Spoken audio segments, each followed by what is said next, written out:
മാന്യപ്രേക്ഷകർക്ക് എൻ്റെ പ്രണാമം. വളരെ വിചിത്രമായിട്ടുള്ളത് എന്ന് പുറമേ നിന്ന് നോക്കുമ്പോൾ തോന്നാവുന്ന ഒരു സംഭവം തമിഴ്നാട്ടിൽ നടന്നു. ജയലളിത എന്ന മുൻ മുഖ്യമന്ത്രിയുടെ 100% വിശ്വസ്തനായ പനീർശെൽവം അവർ ജീവിച്ചിരുന്ന കാലത്ത് അവരെന്തെല്ലാം പറഞ്ഞുവോ വിചാരിച്ചുവോ അതെല്ലാം അദ്ദേഹം ചെയ്തു. ചിരിച്ച മുഖത്തോടുകൂടി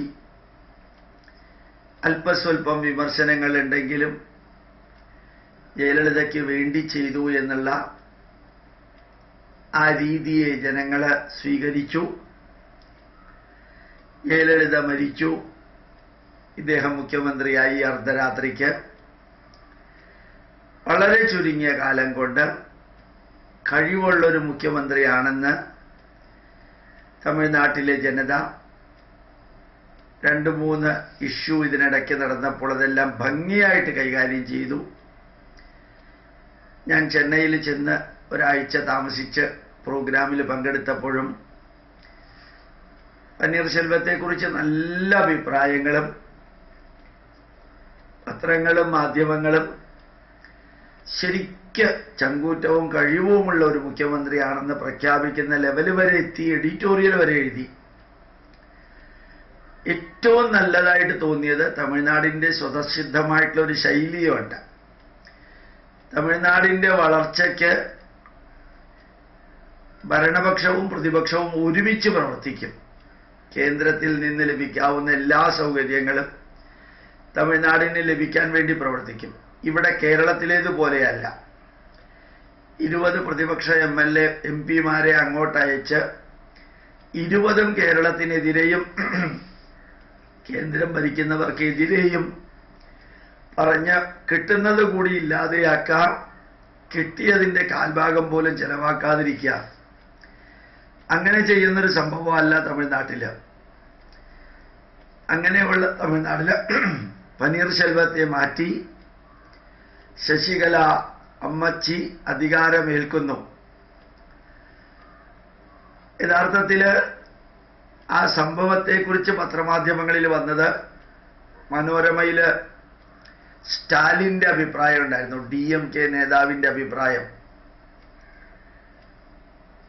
ആരെങ്കിലും മുഖ്യമന്ത്രിയാക്കാനൊന്നും അല്ല ജനങ്ങളെ ഇവരെ തെരഞ്ഞെടുത്തത് എന്ന് ജയലളിതയെ, AIADMKയെ, പനീർശെൽവത്തെ, ശശികലയെ എല്ലാവരെയും ഉദ്ധരിച്ചുകൊണ്ടാണ് അദ്ദേഹം പറഞ്ഞത്. ഏതായാലും പനീർശെൽവം എല്ലാവർക്കും ഇഷ്ടപ്പെട്ട വ്യക്തിയായിരുന്നു. നല്ലൊരു വ്യക്തിയായിരുന്നു.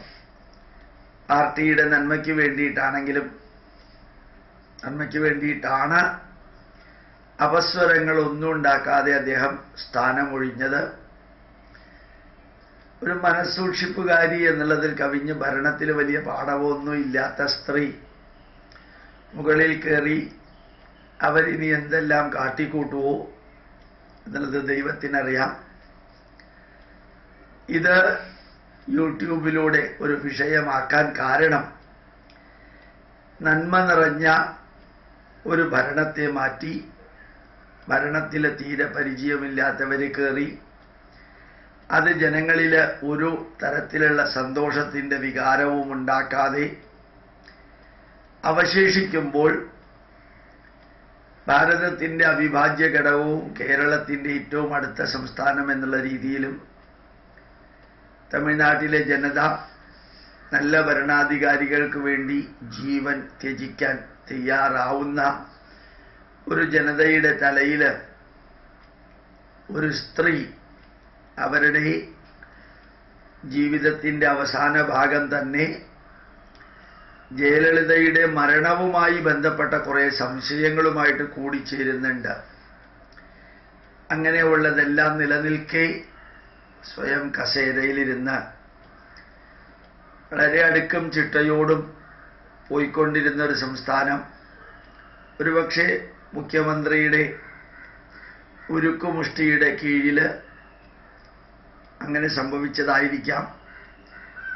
എങ്കിലും അസ്ഥിരത ഭാരതത്തിൻ്റെ ഏത് മൂലയ്ക്ക് ഉണ്ടായാലും അത് വലിയ പ്രശ്നത്തിന് കാരണമാകുന്ന ഒരു സംസ്ഥാനമാണ് തമിഴ്നാട്.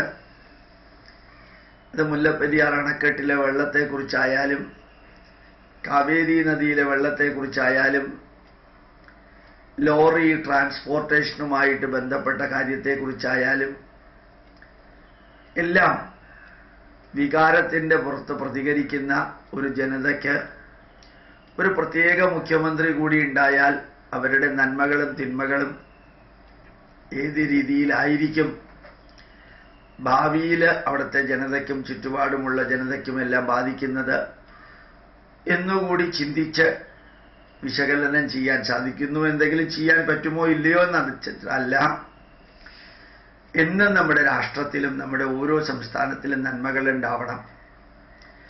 ആ നന്മകൾ കണ്ടും കേട്ടും ചർച്ച ചെയ്തും പഠിപ്പിക്കാനും മറ്റ് സംസ്ഥാനങ്ങൾക്ക് മാതൃകയാവാനും സാധിക്കുന്ന വിധത്തിൽ കുറേ കാര്യങ്ങൾ ചെയ്തൊരു സ്ത്രീ ആയിരുന്നു മുൻ മുഖ്യമന്ത്രി.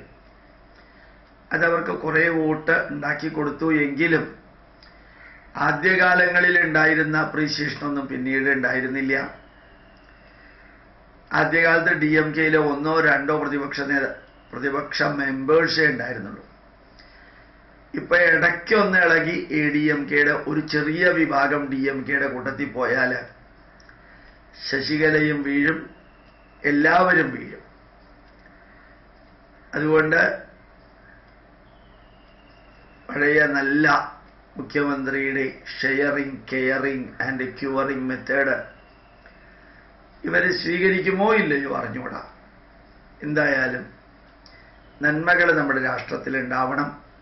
അതിന് ക്രൂക്കഡ് മെത്തേഡിലൂടെ അധികാരത്തിലേക്ക് വരുന്നവരും സ്വന്തം ജനങ്ങളെ കൊത്തിത്തിരിക്കുന്നവരും നന്മ നിറഞ്ഞ വ്യക്തികളെ രാജിവെപ്പിച്ച് തൻ്റെ ആൾക്കാരെയൊക്കെ കയറ്റുന്നവരുമൊക്കെ വരുമ്പോഴാണ് പ്രശ്നം ഉണ്ടാവുന്നത്. അങ്ങനെ ധാരാളം കാര്യങ്ങൾ അവിടെ സംഭവിച്ചുകൊണ്ടിരിക്കുന്നു. അറിയണം. പ്രണാമം. നമസ്കാരം.